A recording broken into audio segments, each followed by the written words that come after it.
Guys, this movie made me speechless. I have literally nothing to say about it. I mean, what can you say about a film of even this concept? I guess I should explain what I'm talking about. A lot of people keep requesting me to review one of the animated Titanic movies, but that presents a problem. I do not like to review things that other well-known reviewers have already tackled, and if the nostalgia critic himself has done a review of it, chances are slim to none that I'll actually get around to it. However, the Titanic movie that he declared the worst actually has a sequel. Let's do this. A movie that is so bad, you'll swear that you had your brain lobotomized with a salad fork. I wouldn't care about the original movie because this one doesn't. There is literally no continuity between the two movies, down to having only one returning voice actor. We start off with some Italian wording over clips of the first movie. Don't worry, the film is in English, so you don't need to be bilingual to relish in its stupidity. And then we see that octopus thing that saved the Titanic in the first movie. Tentacolino, I guess. Then we see more clips of the first movie. It ends with the words, 3 anni dopo. You could probably guess that means 3 years later. The Titanic sunk in 1912, so the year is 1915. Movie, you probably could have told me that and saved me a trip running around the internet. We pass by a badly CGI boat and see a bathysphere. Okay, maybe it's not 1915 because the bathysphere wasn't invented until 1930. The bathysphere that wasn't invented yet contains our heroes from the last movie. They're looking for the Titanic. You know, that ship that they nearly died on in the last movie? It seems to me there are a lot of nasty-looking sharks out there. Oh yeah, the dog, named Smile, can talk. Could he talk in the last movie? I don't care. Take it from me. If you question things in this movie, you will not make it through alive. Smile sees some jailer sharks. Hey, what did I say? Don't question anything. The group decides that they shouldn't worry about them either. After all, they're just sharks under the ocean. What is that yellow thing, and what is it doing in my territory? Then they decide to go tell their leader Razor Teeth, and then the rest of them attack the bathysphere. Because, you know, sharks. Calm down, Smile. Relax. It must have been an underwater current. You know, it probably wouldn't hurt to look out the window. Then we go through the movie's screensaver, and at the end we get a rapping shark.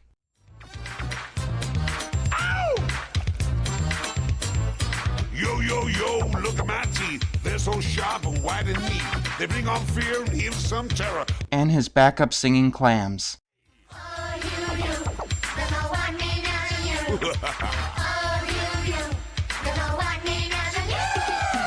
It's the worst rap song I've ever heard in my life. One of the sharks, who has an annoying stutter, tells Razortooth that the bathysphere is going through his territory. Do you know what his biggest problem with it is? Did you say yellow? Yellow? Yellow! Yellow, yeah. I hate that color. Yeah, US Navy, start painting all your submarines green, and you'll significantly reduce your shark attacks. Well then, let's go and sink it now! Yes, let's sink it! Why are they necessary? If you're trying to rip off the Little Mermaid, Ursula's worm thingies didn't talk, and for good reason. We cut back to the bathysphere. Absolutely! There is something definitely wrong here, and we're in trouble, trust me. Then why the fuck are you smiling about it? The boss shark comes by, and they attack the cables holding the bathysphere to the surface. Aren't there supposed to be people on the ship who monitor this kind of stuff? I wonder what they're saying about a bunch of jailer sharks. If anything, they should know that the bathysphere stopped moving. So the sharks destroy the cables and the thing plunges to the bottom of the ocean. One shark asks the boss if they want to get the loot, because bathyspheres have loot, but he can't, because... Right now, I have to go and brush my teeth. Come on!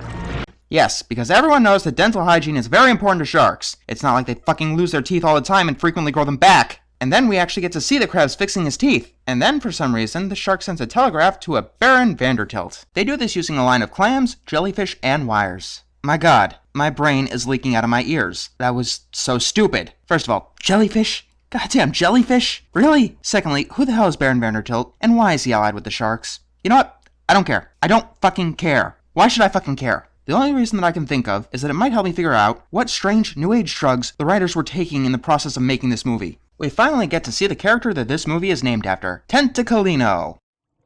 Adi, there are human beings inside it. You name your movie after a character who didn't belong in the first one, and then you change his name? Was that to boost sales, maybe? Did Adi test poorly to shareholders? Or did the sequel to the most offensive animated movie ever made just not fit on the cover? Anyway, Adi sees that everyone in the bathysphere has passed out. He sees Elizabeth and recognizes her for some reason, and tries to pull the bathysphere off the ground. And then Captain Planet comes by riding a golden chariot driven by pink and green sea ponies to take the humans to the magical kingdom of Atlantis.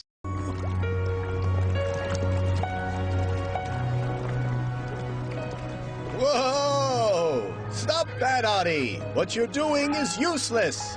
There is something we can do to save them. Come on, let's go! We'll give them breathing apparatus and take them to Atlantis. No, this isn't jumping the shark. They did that long before this movie even started. Right now, I don't even know what to call this. We're in a crazy train going off the rails. So Adi, fuck it, I'm calling him Tentacolino. The movie's called Tentacolino, so that's what I'm gonna fucking call him. Tentacolino opens the bathysphere, and then he talks to us. If something bad happens to my friends, I'll rip every tooth out of that shark and I'll make them into the most beautiful necklace you've ever seen. Who is this movie made for? Baron Vandertilt and his bumbling minion get a message. Vandertilt wonders if it's important. Yes, it is, your lordship. It's an important message. Very important. It's from Razor Teeth. He has important news for you. A very important message from a shark. Somehow, I don't think those two things belong in the same sentence. By the way, that totally important message is totally blank. You shot a random CGI thing at us, and yet you're too cheap to put squiggles on a piece of paper. We cut back to Elizabeth and company having bubbles placed over their head. Fucking bubbles! And then the fish people use their sea ponies to bring some of the group to Atlantis. Meanwhile, Tentacolino takes the man and the woman. So Captain Planet leads the talking octopus with a dog face, the fish people, the pastel-colored sea ponies, and those underwater dinosaur things towards Atlantis. And yes, to answer your question, my mind is considerably fucked. And finally, we see Atlantis. Smile wakes up, and the first thing he sees is a beautiful fish woman. Don't worry. Help! I'm dead! Come help me! Help me! Everything's This isn't okay. happening! No, I'm dead! And you're taking me to doggy hell. No, we're not in hell. If we were in hell, I would understand what the fuck is going on. We make it into Atlantis, but unfortunately, Tentacolino must stay behind. The fish lady tells Smile that everyone is being sent to the hospital, where they are to undergo a special treatment. Joking. I'm not undergoing any treatment. Did this suddenly become a horror movie? Okay, why is the nurse dressed like a cowgirl? There are fucking sea ponies in Captain Planet, and that's the question I ask. Jesus Christ, what has this movie done to me? The worst part is, we're not even done with the first third. No. The worst part is that was the best of the 3/3. That's because it was the only part without this particular character. At last, we've got a reason to party! I'll organize the most breathtaking party yet. One that'll stay in the memories of everyone forever! I don't think even Pinkie Pie would go to that party. While the pogo fish is looking for something to wear, this blue rock thing comes to life, and then a red dolphin, a pogo fish who likes to play dress up, and a blue rock thing start arguing. Then a cloaked figure enters the room. Oh my god. Is that... You know what? That explains everything. We have to find the best way of solving the problem. What problem exactly are you talking about? All we have to do is convince them there was no alternative. They could have died, or they could have been brought here, where they'll have to stay for the rest of their lives. Of course, when they realize that we're giving them the elixir of life and they'll never grow old again, they'll just want to thank us and celebrate forever, don't you think? I fail to see how not living forever in a watery prison is a problem. So the cloaked figure has the pogo fish, named Pingo, explain this to the new arrivals. So let me get this straight. He's going to force people to live in his city for the rest of eternity, and he's not going to give them a choice in the matter. Holy fuck, it is zoo service. Your Highness, if you carry on encouraging him like this, Pimgo will become so vain he'll end up being totally unbearable. You mean that he's not already? Oh my god. So Captain Planet and the Dallas cheerleader nurse tell the humans that they've been brought to Atlantis.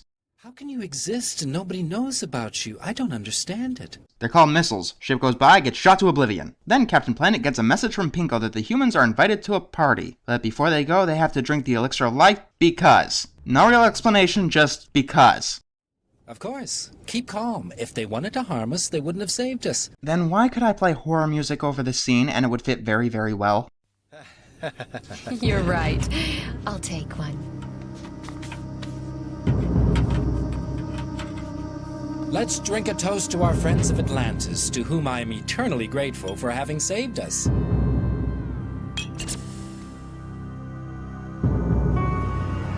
Great, now you get to stay in Atlantis for the rest of eternity. Have fun! So after an absurd amount of nothing happening but the animation barfing in our face, they make it to what looks like the town hall, which is guarded by Nutcracker soldiers. Huh? I don't believe it. Aren't those toys? Yes. Yes, they are. You have no idea how many toys we have rescued. Toys that have gone overboard during their crossing. Okay, so now toy soldiers can be trained to be literal soldiers. Great, yeah, we're not questioning it. No, I'm just gonna roll with it. Hey, look at that. They talk and move just like us. And that surprises you? The king says everything lives, moves, and thinks, even if it seems impossible at times. Except for the writers. They clearly... Wait a minute. Say that again. And that surprises you? The king says everything lives, moves, and thinks, even if it seems impossible at times.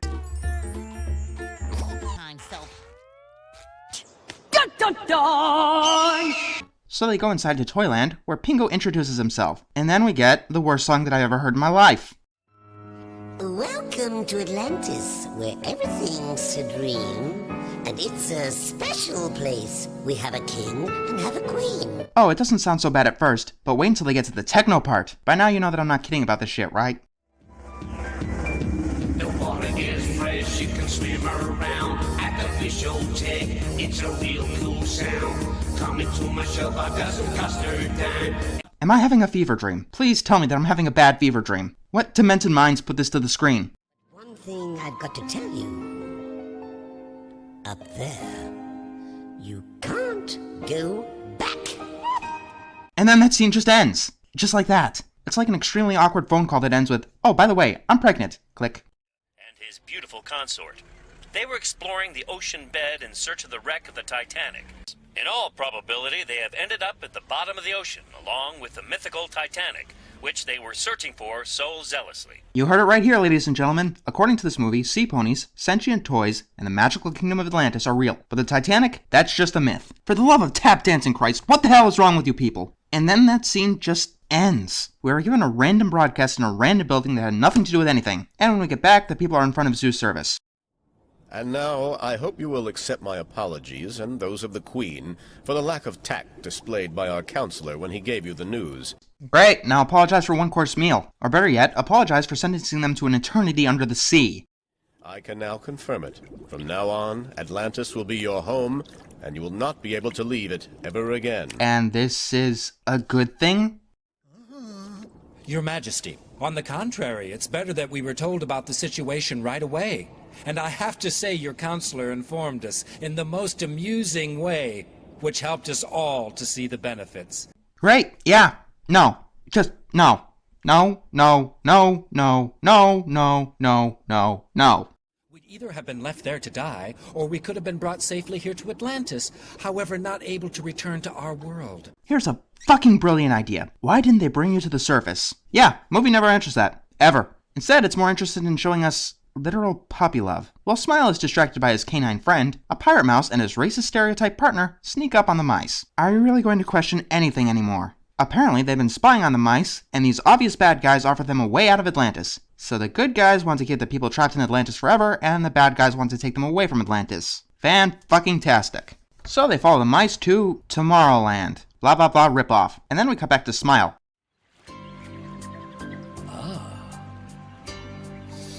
Oh no, you better not start fucking singing. I've had 2 horrible musical numbers already and I don't need a third. Do anything but sing. Okay, great, you're not singing. Alright, let's take it a step further. How about you do something interesting?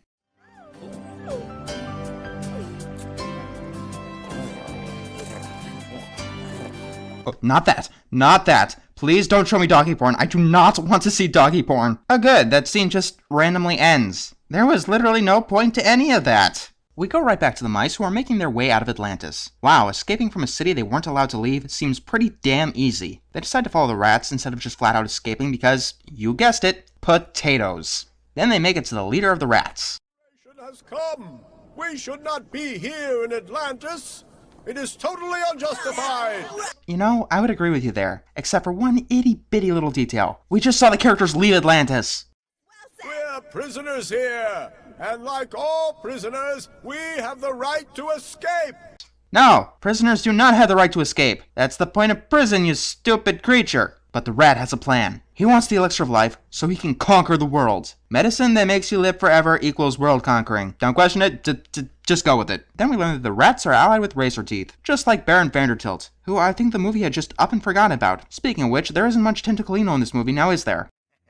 He's even worse in reality, and his ally is even more terrifying than that. His associate, the Baron Vandertilt, is definitely worse than him. Oh good, you didn't forget about him. Although I think there is someone you are forgetting about. Can't wait to see what the Baron does. The rats want to kill all of the counselors. You know what? Screw what this movie says, they're the good guys. Sometime later, the mice tell the group what they've heard, so they decide what they should do.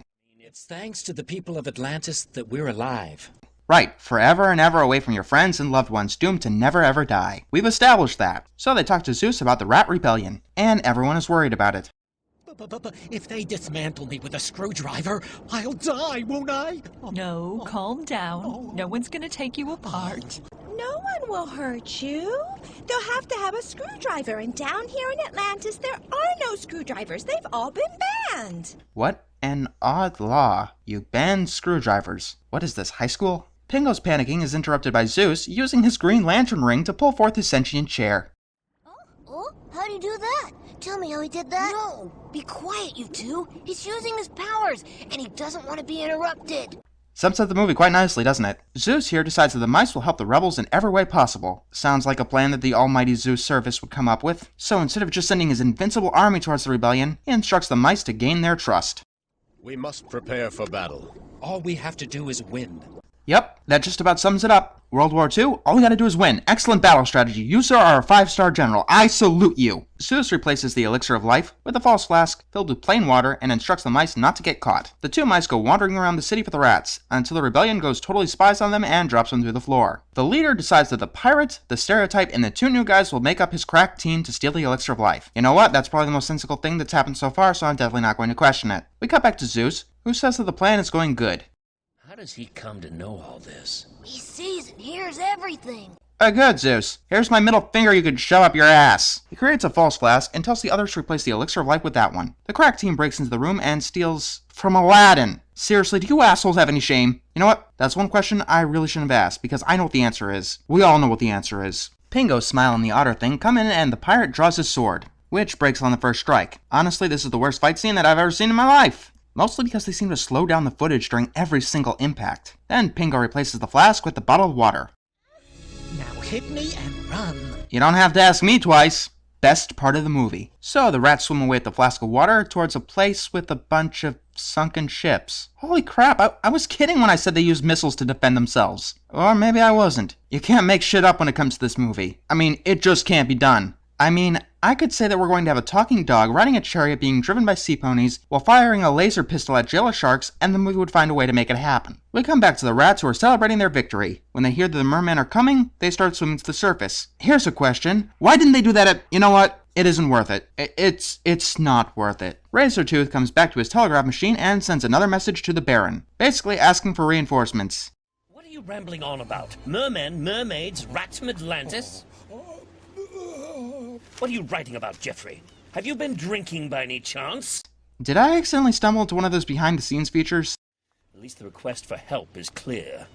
Yeah, request for help. Kinda sums up the movie, doesn't it? Give the order to launch the mini-submarine so we can help the rats and sharks in the battle against the mermen and mermaids.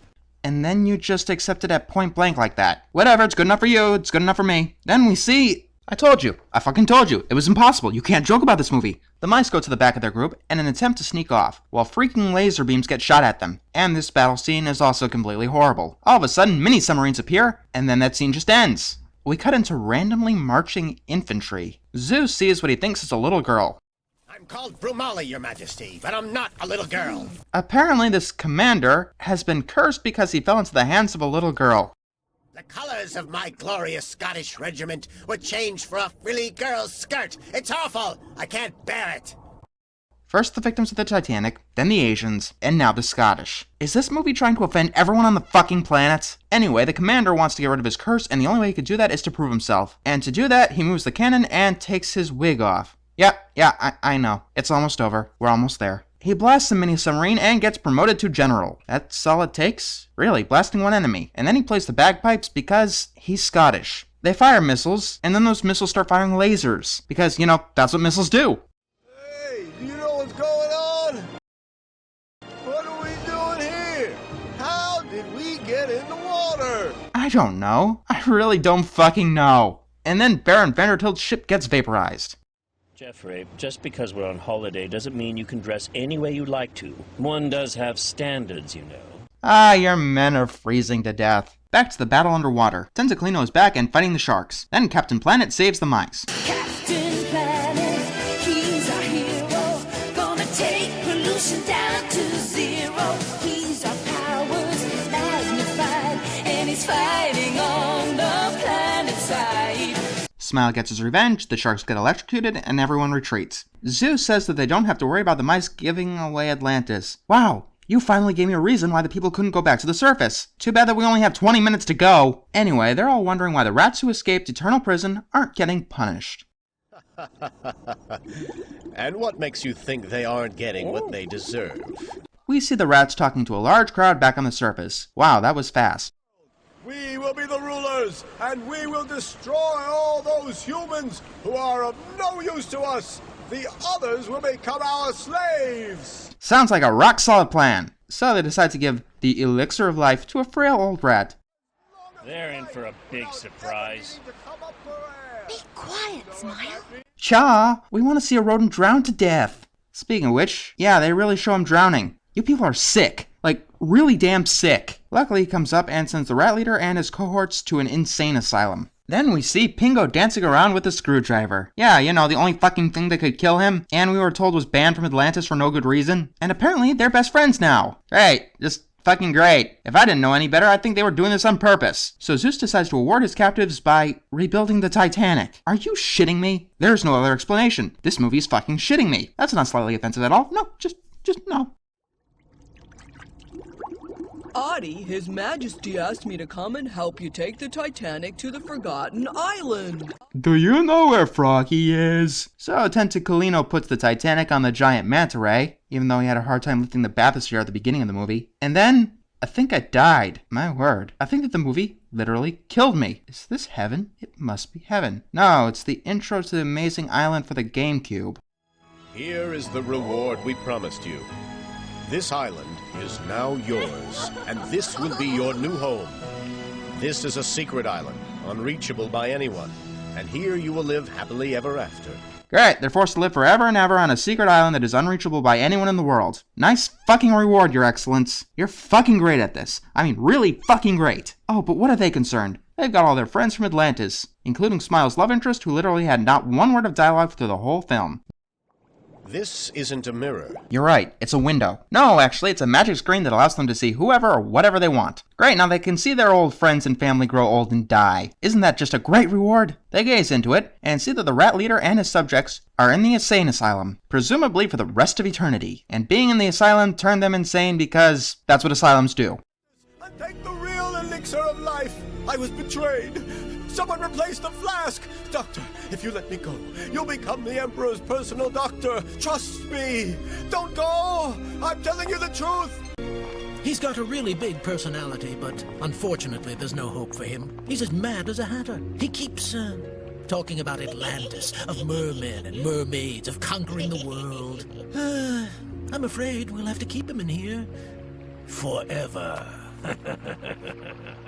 That's not creepy as all fuck. And then we randomly end on a song. Ladies and gentlemen, I don't think it's any hyperbole when I say that this is possibly one of the worst, if not the worst, animated movie ever made. The story shifts between batshit insane and nothing happening, the bad guys are more moral than the good guys, and it doesn't give a shit about continuity. Wait, oh, the 23rd's coming up. I've got one animated atrocity left, and then I could start reviewing episodes of MLP again. And the next one is, oh goody, a 6th episode. That means a G3 special. No, my son. There is one thing you must do before you return to Friendship as Magic. One you have been delaying from the very beginning.